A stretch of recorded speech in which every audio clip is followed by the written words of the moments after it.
Welcome to the Toastmasters podcast, the official podcast of Toastmasters International. Hello, everybody. This is Greg Gazin. Folks, when was the last time you did an energy audit? Not an inspection as to how much electricity your house is consuming, but rather a check on your own time and personal energy. Our guest today is an expert on this topic, and she'll be diving into what this is and why you should be doing one. Ambeka Khadse is a talent development leader, inclusion advocate, and founder of her consultancy, The Flourish Compass. Her experience spans over 15 years in Fortune 15 companies where she works with individuals across various functions and levels. She's presented and spoke at numerous events, including the Social Connections Summit with Patterns of Possibility, the Queen's Chamber of Commerce, and the Mount Vernon Mental Health Symposium in Mount Vernon, New York. She was also a guest on the Sea Captain podcast, where I took in that episode just a few days ago. Alongside her professional career, Ambeka is a 20-year yoga practitioner and a 7-year yoga teacher. A newly minted Toastmaster, Ambeka is the Vice President of Education for the Toast of Queens Toastmasters. Ambeka has also contributed to Differentiate magazine, a publication for health and wellness practitioners, and of course, the Toastmaster magazine, which is why she is here today. Her article, Where Does Your Time Go? Use an energy audit to pause, evaluate, and implement new habits, appears in the January 2026 issue of the Toastmaster magazine.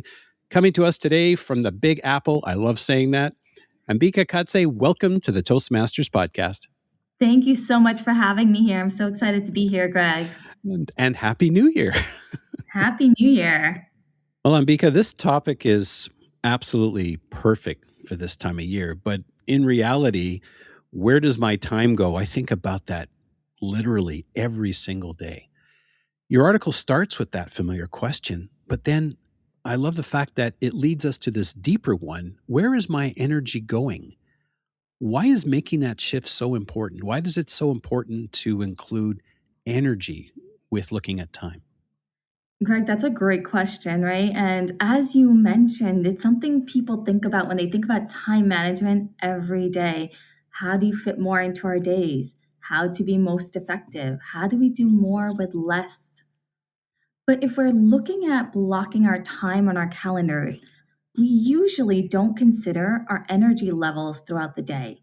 And those energy levels vary at different points. So some people are morning people, some people are night owls, right?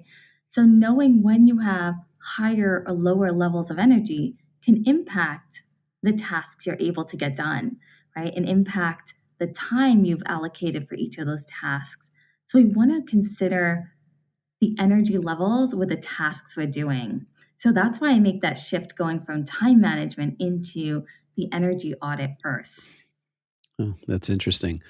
I know in some organizations, especially for those who are in an office, for example, they have to work 9 to 5. Meetings are always at 10 a.m. Monday morning, but yet that's not your best energy time. I can see that.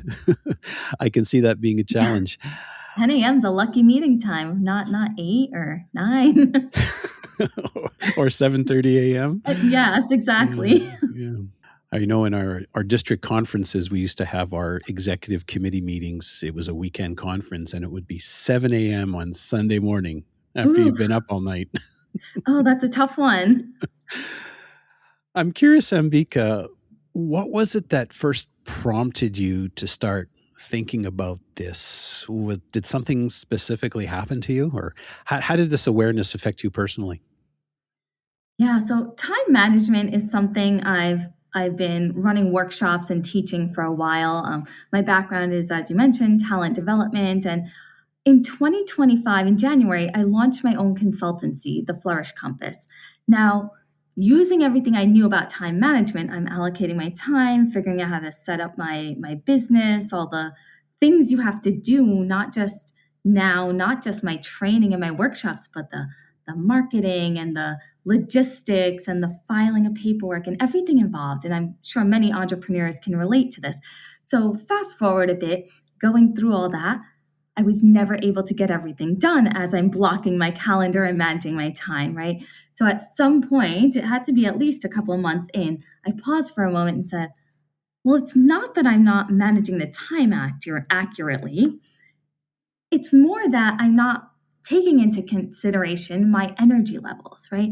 I myself am a morning person, so I can be up at 6 a.m. I'd probably make it to those 7 a.m. meetings you mentioned, be energized, ready to go, right? And that's great. But am I allocating the major tasks I need to do? And when I say major, whether it be mentally exhausting or whether it be a lot of calls and interactions and engaging with other people, am I scheduling those during the times that I have the most energy, right? Maybe some of the tasks that are maybe more mundane at the times that I have lower energy. And that's where, as I started making that connection with my time blocking on my calendar, I really got to see more positive results and productivity from what I was doing. Oh, amazing. So for you, 4:30, 5 o'clock, 5 p.m. meetings, that's not a good thing for you. I'm usually a little exhausted by then. I obviously will take them and meet with my coworkers when I used to be in the office and so forth, but definitely a little more exhausting for me than morning. Fair enough. Now let's dive into this concept of energy audit. I find it very fascinating because I literally just completed an energy audit in my home because Canada has a greener homes program where if you do insulation and you do some upgrades, then you can get a rebate on your windows and things like that. So I did a physical energy audit and that just ended at the end of December. Now, obviously, we're not talking about that, but for someone who's hearing this term for the first time in your context, which I am, what exactly is it? And just as importantly, what isn't it? Absolutely. So, yeah, as you mentioned, a different kind of energy audit here. So, when I'm talking about an energy audit, it's a personal energy audit looking at yourself. So, identifying your patterns of energy levels.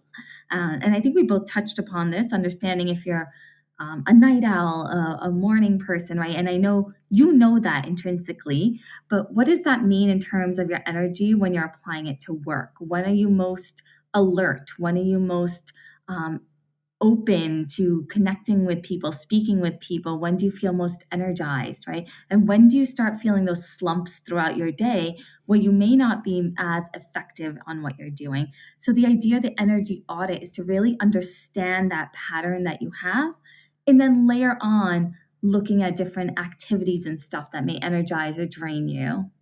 Interesting. It's funny, I'm thinking people feel busy, but they're not effective. From your experience, what's usually missing when that happens?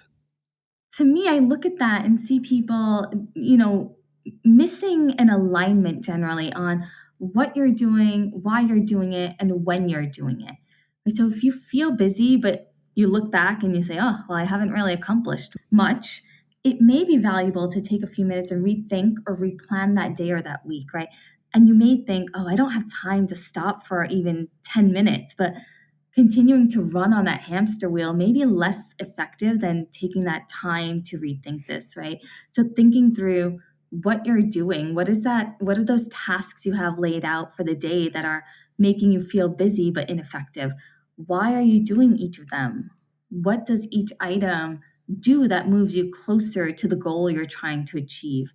And also, what happens if you don't complete that item, right? So you're really focused on building clarity of why you're doing what you're doing, and then from there focusing on just the items that pass that step one, right, that they need to be done, realistically assessing how long would it take to do each of those, and then thinking through how much energy is required to do each of those, so then you could align it to when, if it's a high energy activity, to when you have your most energy. If it's a moderate energy activity, maybe at a time that you're not as up on your energy levels there.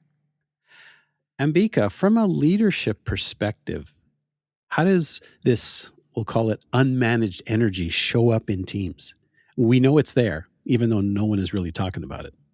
Yeah, so if you're working within a team, right, everyone has their role to play, their, in a sense, their weight to pull to help your team accomplish things. And if you're running on your time management, your calendar, and you've allocated things to do, but again, as we mentioned earlier, you're running out of energy or your energy is not allocated appropriately and you're taking longer than necessary to do things, or you're not able to complete everything you need to do, that's where your team members start seeing, oh, well, is this person able to get what they need to be done? Does this person have the right skills? Do they lack the motivation to do this? And generally, the answer is no. It's not that they don't have the right skills or they lack the motivation. It's that they may not be considering their energy zones, right? So they're allocating everything they have to do. They're following all the time management they need to. But as they go through their day, they start getting tired at certain areas. They have slumps in certain areas. So the items allocated to that time are not being completed. And this piles up and shows up to your team members as you may not be able to complete what you need to, or you may not be qualified for the role that you're in. Yeah, that's interesting. So, for example, if there happens to be a job where there's shift work, maybe the morning shift isn't working for an individual, put them on the afternoon or the evening shift and they'll thrive. And that's a great example. Shift work is a great one, right? Can you align the shift with when you are most energized and most able to perform that work?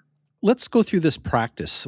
What does it look like doing an energy audit? If someone wanted to start now, what's a good place? What would they do? Yeah, so the first thing you do is start by listing out the things that you do on an average week. Like, what is everything involved in your life, right? Then approximate how long do you spend doing all those things?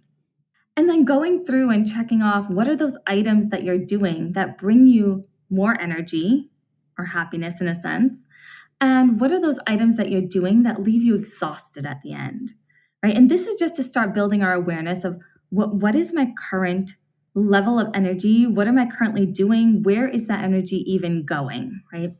From here, you start analyzing your own energy patterns, right? Writing down throughout your day, when are you most energized? When are your slumps in the day, right? And this is probably things you know already in your head of, oh, this is when I usually get tired. I need to go grab a coffee or a tea. And here's when I am super energized and, I have a burst of energy at 10 p.m. or whatever it may be, right? And then starting to look through, well, where are the things I'm doing and my energy patterns and how do they align? So that's just a preliminary starting point. How detailed do you get when you say list out everything you do in an average week? I mean, I could fill a book in a day. Well, we generally keep it high level. You might want to put things into buckets. Like, yes, you have to sleep, you have to eat, maybe you exercise, you socialize with people. Then going into work areas, you might consider breaking work down into buckets, right? Are there different things you do during work? Do you have to build out strategy? Do you have to have time for executing different things? It might vary slightly for people, each individual, but I would say stick to some higher level buckets so that you're not writing an entire book. In your experience with your clients, when people pause and actually go through this process, they track what drains them, they track what energizes them. Is there something that tends to surprise them the most? Yes. So I would say that most people, well, usually the biggest surprise they say is how much energy and time they put towards things that are not valuable in helping them reach their goals, right? Whether it be work goals or personal goals, when they really stop and look at this, that's one thing. So they're spending time and energy on things that may not be as valuable. The second area that they say is they're allocating things that may require more energy than they thought through at times when they get tired. So, for instance, a lot of people, the first thing they do when they start their workday, and generally for people working 9 to 5, they come into the office and the first thing they do is look through all their emails, right? For individuals that are morning people, their biggest awareness is I'm most energized there, but now I'm spending the first hour or what have you going through emails and doing these administrative things versus spending that time brainstorming something I need to do when I have all this energy, this creative ideas flowing through my head. A lot of them say they're surprised at how they allocate large energy need activities with their actual energy flows. So I guess scrolling through Facebook first thing in the morning is probably not a good idea either. Maybe not the best use of your energy. Unless you're not a morning person, maybe then it would be. Yeah, that's true. That's true. In the article, you write that awareness without action is just observation. Why do so many people seem to stop there? And what do you think might be a good idea to help them move from that just first step into action without being overwhelmed? Acting on our observation first requires us to accept the observation, whether it's feedback others shared with us or whether we've actually taken the moment to notice what we're doing, right? Now, once we accept it, then the next step, the action part, is changing. And change is hard, right? People find it hard to change, especially when it's a habit we do regularly. If it's something we've been doing for years or whether it's a habit that we've just formed, it doesn't necessarily make a difference, but it takes time and effort to change that. So even things like we're talking about right now, the time planning, the energy, how do I take a moment to actually plan out my time, my day according to my energy? Just that planning piece might take weeks for you to start doing. Again, that action step takes a lot of energy in itself to really get moving with. The examples that you give in the article are great. And your examples seem to focus on small intentional habits. Why are these, we'll call it micro changes, often more sustainable than big resets? I think the beginning of the year right now is a great example for this. A lot of times people get to the beginning of the year and they set these huge resolutions. I know wellness is a big one, right? I'm going to be healthy this year and I'm going to change my diet and how I eat. But again, change is very difficult, right? It requires consistent reinforcement of what we're doing. But starting small and building up is a lot easier for our minds, our bodies to really handle. So if we start with small changes saying, hey, I'm going to start drinking more water, and it doesn't have to be X ounces or 70 ounces of water each day or 50 ounces or whatever it is, but just start saying, oh, I'm going to start with 1 cup and slowly building up to 2 cups or whatever it may be. Those little pieces, those little steps help us build to larger areas. When we try to, in a sense, bite off too much, we stumble through it. Yeah, I love in the article where you use those two, you give those two examples. One of them is the mental well being, and the other one is the relationships. And you have the Yes. 3 steps: awareness, action, and habit. With the water, I was in that situation where I wasn't drinking enough water. So what I started doing is I wear a Fitbit. So I started putting, every time I had water, I would put it in my Fitbit, and then it would come back and say, hey, you need to drink more water. And after a while, it became a habit. Yeah, exactly. And I mean, we have so many tools and technology now that can help us build those habits, right? Like you said, your Fitbit gave you those reminders so you kept drinking that water and it helped you form that habit without necessarily thinking through it, right? But for activities we may not have a Fitbit for, we are that Fitbit, right? And we have to really set that reminder for ourselves, or you could set that reminder in your phone or computer, but we have to really take that initiative to take that action. Now, Ambeka, I'm sure some people try these energy audits and they work very successfully. Some of them might try, stumble through it, and then just say, you know what, this isn't working for me. Is there a common mistake that people might make? And how can they rectify that? I wouldn't say there are mistakes necessarily. I will say that this is something you have to, similar to anything, do consistently, right? So a one-time look at yourself and your energy and your time isn't going to be the same throughout the year even. So we think of ourselves and we have different activities, different things going on within our lives as we go through our year. So this is something you'd have to do consistently every, let's say, couple of months in a sense to say, all right, am I using my energy the same way? Do I have different things on my plate in my life? What is going on? So if it's not working, I necessarily wouldn't say that they're doing something wrong, but it's more, have things changed in your life that you now need to reassess and include into your energy audit? That makes sense. So you're saying that every couple of months you want to do it, or is there a better time, or does it depend on the individual? I would generally say start with doing it every quarter. Maybe as the seasons change, definitely our energy levels fluctuate with seasons at times as well. So that would be a good starting point of saying every 3 months I'll redo this energy audit, see if things have changed for me, things have changed in my life, things that I need to spend energy on have also fluctuated with the different months that we've gone through. That's a good starting point. And then as you become more comfortable and familiar with it, you can decide if you need to do it more often or further apart. So make sure that you put it on your calendar at a day and time where you have the most energy so you're more likely to do it. Exactly. Well, Ambeka, I guess now people have a different view as to what an energy audit actually is.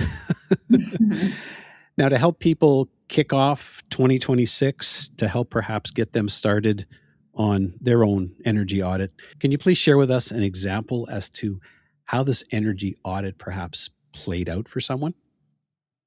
Absolutely. So, one group I was working with, an individual shared with me that they started their energy audit and started noticing that they felt less overwhelmed or anxious on days that included physical movement for them. So the action they started taking was including a 5 minute stretch, sometimes a walk, sometimes a stretch in the morning. And when it wasn't possible in the morning, they tried at 3 p.m. when they took a quick break to grab coffee. Now, of course, this wasn't something that they were able to do every day right away. But as they kept putting those reminders in their phones, on their computers, it started becoming a daily habit to get that movement in, which in that cycle of what they were noticing helped them feel less overwhelmed, less anxious, and then impacted their energy level as they got going and working on tasks throughout that day. Well, I think that's a perfect example, Ambika, and it reminds me of my conversation with accredited speaker Lauren Parsons, which ironically was January the 1st of 2025. And one of the things that she spoke about was to build resistance and to thrive. She introduced a concept of snacking on exercise. So in the morning, instead of looking at Facebook or my email while I'm waiting for the coffee to brew, I actually do some mini exercises against the wall that's in the kitchen. And it works. It's a habit that I've developed and I do it all the time.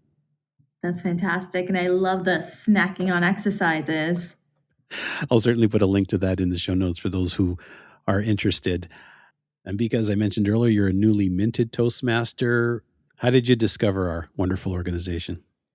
Yeah, so I had some exposure to Toastmasters when I was working within corporate organizations, and they had a in-house Toastmasters group. So I had popped in a couple of times, got some familiarity with what Toastmasters was. So as I launched my own organization in 2025, I joined Toastmasters really to help me work on building more clarity, building more conciseness in how I was connecting with others and presenting about, yes, what I do, but also the networking piece and talking to individuals.